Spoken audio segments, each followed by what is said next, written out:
Olá, amiguinhos! Hoje nós vamos aprender mais alguns comandos do Excel, mas eu vou dar ênfase nesses comandos no sentido do risco que ele coloca de destruir o seu trabalho, tá? Então, hoje a aula é relacionada a riscos, ok? Vamos abrir aqui o arquivo da aula número 5. Está no diretório Excel, aula número 5. Abrir. Muito bem. Lembra da nossa última aula, onde nós finalizamos esses formatos, não é? Hoje nós vamos falar o risco de usar o comando recortar de forma imprudente ou de forma errada. Como você pode observar no nosso fluxo de caixa, as fórmulas estão interrelacionadas, observe. Essa fórmula de fevereiro do saldo inicial está relacionada com a célula E13, que é o saldo final de janeiro. E assim sucessivamente até o final do ano, o saldo inicial de um mês é o saldo final do mês anterior. Tá?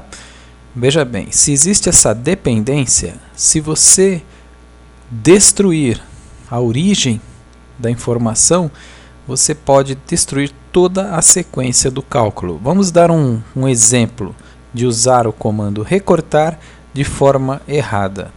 Suponha que você queira recortar essa informação que está aqui e colocá-la aqui. Vamos fazer um teste. Recortar, colar. Veja o que aconteceu com a planilha. Eu peguei uma informação que estava aqui no saldo final de fevereiro e recortei ao invés de colar. Primeiro, ele já assumiu um erro aqui, porque ele foi buscar uma informação invertida, onde ele deveria estar trabalhando com E7 mais F9 ou mais E9 e mais E11, ele passou a trabalhar com F7 e lá ele encontrou um erro. Por que aconteceu esse erro? Porque ao recortar uma célula e colocar em cima de uma outra célula, se esta tiver uma fórmula interligada a outras fórmulas, ela vai causar um erro. Portanto, cuidado ao usar o comando recortar. Ele deve ser usado em pouquíssimas situações, somente para ajustar normalmente textos.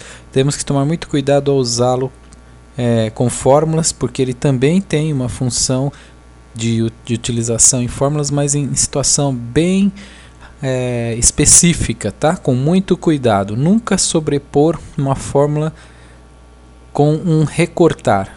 Vou desfazer esse comando, desfazer. E assim recupera a informação. Tá certo? Vamos dar agora um outro risco que pode acontecer. Às vezes, nós inserimos linhas no nosso trabalho. Se você inserir uma linha de forma errada, também pode destruir um trabalho. Aqui no nosso exemplo, as chances são poucas de destruir. A destruição talvez fosse no sentido de estragar esteticamente. Mas vamos inserir uma linha aqui,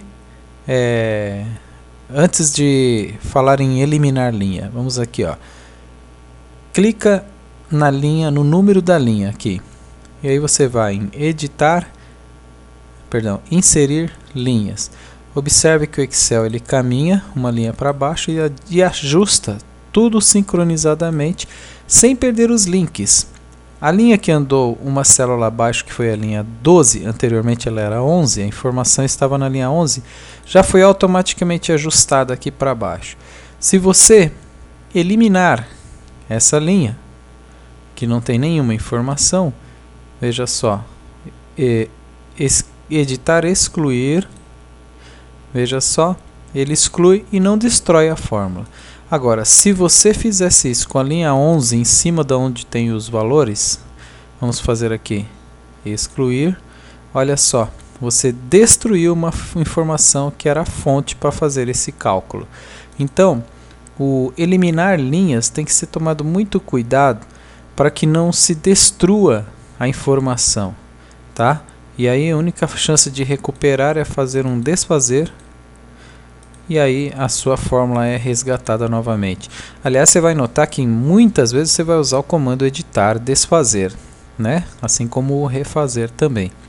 O mesmo ocorre então com colunas. Se você tiver aqui inserir uma coluna, nesta situação ele não permite que insira colunas porque ele atravessou um campo onde tem um alinhamento de várias colunas. Então vamos parar aqui, coloca o cursor abaixo e faça inserir colunas. Veja só, se você tentar inserir colunas a partir daqui de cima, vamos ver se funciona também. Funciona normalmente. O que ele não funciona é se você demarcar a coluna. E aí ele vai encontrar essa área de alinhamento de várias colunas e vai impedir que você faça o comando. Veja, quando eu inseri as colunas, eu mantive a fórmula que estava de fevereiro buscando o saldo de janeiro. Ela acompanhou, ela continua indo buscar na célula E13. Ou seja, inserir colunas não destrói a origem da fórmula, só perde a estética, tá certo? O risco é de eliminar colunas. Se, por exemplo, você quiser eliminar, editar, excluir coluna inteira, você pode destruir as suas fórmulas que estão em sequência. Esse é o sinal de que houve algo errado, tá? Então vamos desfazer esse erro e agora também desfazer a inclusão das colunas. Você vê que tem várias opções, uma delas é coluna inteira. E aí sim, você resgatou seu fluxo de caixa como ele era originalmente. O objetivo desta aula era dar ênfase a esses problemas de inserir, eliminar, recortar. São os riscos que existem no mau uso desses comandos, tá? Eles são muito bons quando usados de forma correta. Como, por exemplo, você pode inserir linhas aqui. Por exemplo, você marca várias linhas a partir dessa linha 12 e dá inserir linhas. Ele abre um vão aqui onde você pode colocar outros valores ou outras quebras. Por exemplo, luz, né? Água. Como se estivéssemos fazendo uma quebra das nossas despesas, e depois que você fizer a quebra, você insere os valores e faz um subtotal das saídas aqui. Muito bom o comando inserir linha quando se utiliza para adequar a sua planilha. Só para dar um exemplo, suponha que suas despesas sejam, vamos dizer que sejam essa. Só colocar mais uma aqui. As saídas: luz, água, fone e internet. Vou colocar aqui 100, 20, 100 e 30. Veja só. E agora eu vou puxar aquela soma. Então, igual, soma. E vamos buscar as áreas abaixo. Tá certo? Aí eu continuo com o mesmo valor. Se você fizer esse comando para todas as colunas, você vai ver que essa informação vai poder ter uma quebra. E para isso eu usei o comando inserir linhas sem destruir essa fórmula aqui, observou? Ele manteve a busca na célula E11, mesmo depois de eu ter inserido linhas e mudado a fórmula para uma soma das linhas que eu digitei. Bom, a ideia foi passar um pouquinho sobre o recortar, eliminar colunas e linhas e inserir colunas e linhas, ok? Boa sorte, pessoal!